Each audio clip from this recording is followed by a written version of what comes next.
To paraphrase Charles Bukowski in his book The Post Office, you can't blame a person for wanting something better in their lives. Today's episode is a reflection on the question, what are expats escaping from in China? What are you escaping from in China? Sounds like a question that might make some expats feel personally attacked, and some might also get defensive about this question, probably because the question might suggest an escape from reality, and we're taught by family and society and media that we don't want to be that kind of person who escapes reality, but instead faces their problems and solves them. But, is escaping your reality always a bad thing? What if your reality back home kind of sucks? Or what if your life back home is generally unfavorable for you? Are you supposed to stay in the same environment and live under the same unfavorable conditions and somehow find a way to improve your life exactly where you were born? Now, look, people have different reasons for moving to China, but the most common denominator here is the escape, right? What motivates the escape and why China? And is moving out of your country such a crazy idea? In my case, my interest towards Chinese language and culture turned into a big motivation to move to China, of course, but after studying for a major I didn't feel passionate about back home and working dead-end jobs for over 5 years, moving to China didn't sound like a crazy idea at all. And listen, I love my country, and I would say that most people in my country feel relatively satisfied with their lives back home, but for the most part, I think some people have simply accepted the idea of living there because they might not know any other way to live their lives, or because people are way too busy or way too relaxed to even think about moving out elsewhere. And that's fine. Now, some of them might not even consider, improving their standards of living because they don't know any other way to live their lives, right? So there are so many reasons. Plus, as you may know or imagine, moving to another country implies spending a significant amount of money which not everyone might have. And in hindsight, I think I always entertained the idea of moving to another country. Moving to the USA, to be more specific, just to exacerbate the Latino stereotype. Part of my extended family immigrated to the US long time ago, and at one point I thought I could do the exact same. Some of my cousins were encouraging me, but one of them advised me not to move to the US because, as he said, quote unquote, as much as I would like you to come and live your life closer to our family, you have to understand that we immigrated to the US 15 years ago, a time in which immigration policies were tough, but not as tough as they are now. And only because we're doing fine now, it doesn't mean we always did. And I don't want you to experience the kind of things we had to go through to get to where we are now, especially because if you decide to come and try your luck here, there will be times in which you'll find yourself in need of help, and unfortunately, friends and family might not be always available or willing to help. I think that was enough for me to quit the idea of moving to the US. But then I called a friend who had moved to Beijing, and he walked me through every step he would follow to come to China. He told me to apply for a scholarship, and he insisted that was the easiest and the best way to get myself here. I applied for a scholarship, and I think around 200 people applied back then, but only 60 people ended up obtaining the scholarship, and the rest is history. Now, as of May the 7th, 2024, I've been living in China for around 8 years, and as most of you can imagine, I have met a large number of expats, and many of them shared their stories and what brought them to China. And based on my experience, many, if not all, expats are escaping one or more of the following things back home. Reason number one, low academic prospects. There are lots of expats who come to China because they were given the opportunity to attend college for the first time and become full-time students through scholarships, something that, as you may already know, is unthinkable for a lot of people in other countries. And even for those who already earned a college degree back home, earning a master's degree or PhD often requires lots of time and money. So extending your studies might not be a viable option, especially if you have financial responsibilities or other commitments in your own country. Now, reason number two is poor academic performance and college dropouts. I've known many expats who saw China as a second chance to get back to school after dropping out back home, and I am not not judging at all. I think people have their own reasons for stopping their studies, and I think most people have valid reasons for dropping out of college. Two of these being low academic performance or hating your major. And, even though majors in China can be academically challenging, the truth of the matter is that most Chinese universities will accept about anybody who applies. And even if one university rejects you, there'll always be another one that will accept you. Foreigners don't have to join the Chinese college entrance examination, Gaokao, so it makes it even easier for foreigners to get enrolled into Chinese universities. Now, successfully graduating is a totally different story, and I have talked about that before on episode 22, Academic Failure in China. You can check it out if you want later. Now, reason number 3, low wages, professional prospects, and poor working conditions. If you came to China for work, or if you came here to study and then found a job, the job market in China probably offered you something you were lacking back home. Some foreigners are escaping low salaries, unemployment, dead-end jobs, boring or unstable professions back home.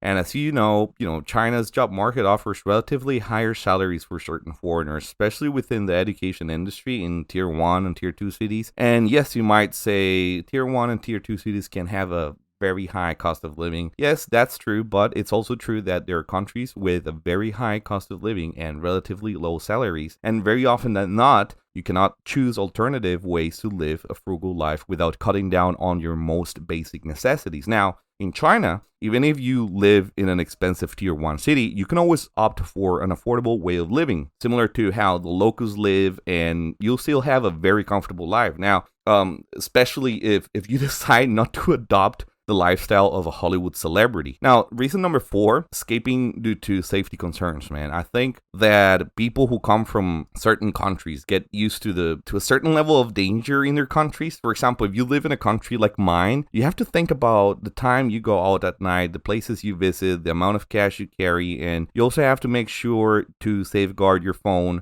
purse, or wallet by either hiding them in your underwear or other parts of your body. And, having to worry about your safety so much is just total bullshit, man. But it has become normalized in so many countries already. But when you come to China, you don't have to worry about anyone riding a motorcycle and robbing you. You can leave your belongings unattended and no one will take them seriously. And that's something that reminds you of what safety feels like. Or it could even introduce you to a life you have never imagined or experienced before, a life of safety, right? I'm sure safety is one of the main reasons for many people to escape their countries and go somewhere else, especially if your country is undergoing political turmoil or an armed conflict. Now, I am not saying that crime doesn't exist in China. Of course it does, but statistically speaking, the crime rate is relatively low if you consider the size of the Chinese population and compare the crime rate per capita to other countries. It's incredible, right? And by the way, I can assure you that even though petty theft almost always goes unpunished in China, violent crimes and grand theft is definitely not a thing in China. And even if it occurs, it's most likely just a rare and isolated occurrence. Now, reason number 5, toxic relationships or toxic family dynamics back home. Based on my experience, there are many foreigners who come to China and decide to stay because they believe they like China, and I genuinely believe they do. But the more time you spend with them and the more you talk to them, the faster you'll realize what is it that they're escaping back home. And toxic family dynamics sometimes seem to be, if not the only reason for the escape, at least one of the reasons for it.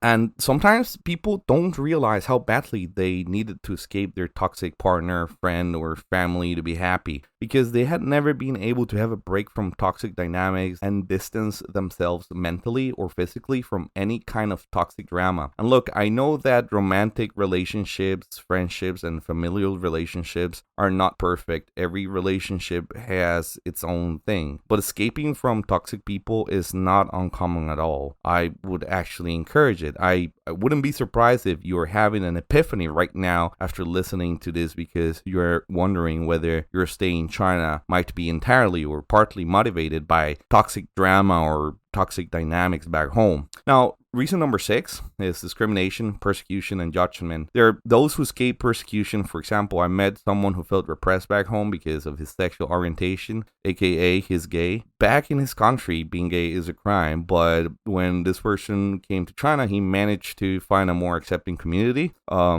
And he once told me that he had no desire to return back home, and that as long as he doesn't have to deal with the judgment of his family or the local authorities, he would find a way to extend his stay in China as long as possible. Now, another aspect of the escape is that some foreigners are overly supervised or judged by their societies or their own families, and coming to China is probably the only time they feel they can finally be themselves without having to deal with any kind of judgment or criticism. And, well, lack of supervision can sometimes be detrimental to your well-being. Lack of supervision also represents the obligation of being responsible and facing the direct consequences of your actions or inactions. This can either lead to having a messy life in China, but it can also lead to a path of self-discovery, self-reliance, and self-acceptance. Now, reason number 7, monotony, loneliness, and boredom. Sometimes people are just escaping their monotonous, lonely, and boring lives back home, and I totally get it. I know expats who come from all over the world, and there are some who cannot deal with the lack of action or the lack of social interaction. And for them, China provided them with a refreshing sense of novelty. And I totally get it. The thing about China is that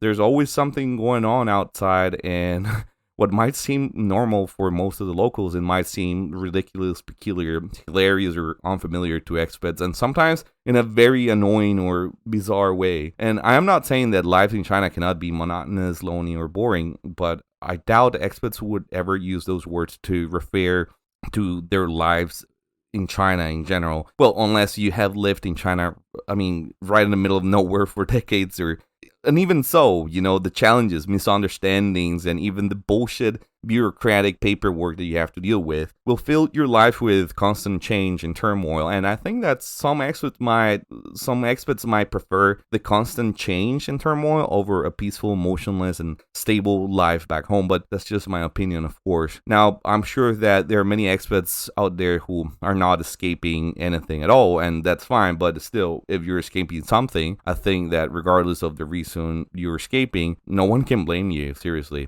To paraphrase Charles Bukowski again, you can't blame a person for wanting something better in their lives. If you have any interesting story or questions or episode ideas or suggestions, or if you just like memes, follow me on Instagram as China University Podcast, or simply send an email to kusapodcast@gmail.com. That would be CUSApodcast@gmail.com. This was your host, Chimsy. Until next time.